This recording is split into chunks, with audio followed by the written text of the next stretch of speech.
আসসালামু আলাইকুম, welcome to Khushbu blog. আজকে আমার নতুন রেসিপি হলো কোয়েল পাখির মাংস ভুনা। প্রথমে আমরা একটা কড়াইয়ের ভিতরে তেল নিয়েছি, তার ভিতরে আমরা পরিমাণ মতো পেঁয়াজ দিয়ে দিয়েছি।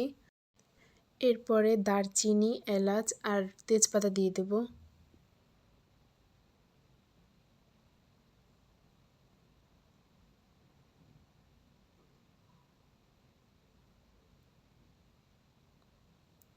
এবার আমরা পরিমাণ মতো একটু লবণ দিয়েছি।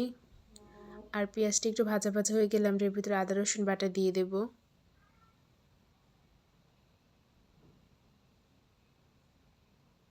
যখন পেঁয়াজটা একটু ব্রাউন কালার হয়ে যাবে তখন এর ভিতরে আমরা পানি দিয়ে দেব।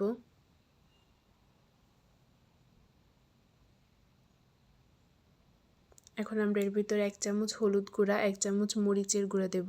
আপনারা আপনাদের পরিমাণ মতো দিয়ে নেবেন।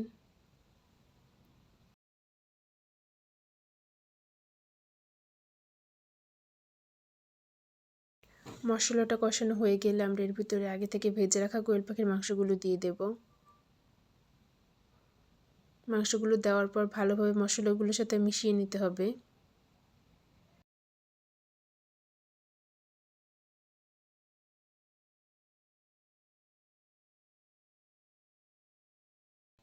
মাংসগুলো মশলার সাথে ভালোভাবে মেশানো হয়ে গেলে আমরা এর ভিতরে পানি দিয়ে দেব।